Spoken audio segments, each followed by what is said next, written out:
Want Google Assistant to turn off Wi-Fi and enable mobile data when you leave home? Here's how. Open the Google app on your device.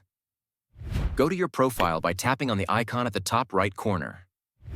Now tap Settings. Then tap on Google Assistant. Select Routines from the menu. Tap the plus button to start a new routine. Tap Starter, then When I Say field. Enter Time to Go Out in the When I Say field as your command. Press Add Command. Now press on Add Action. Choose Try adding your own. Add these essential actions for easy connectivity management. Adjust phone settings.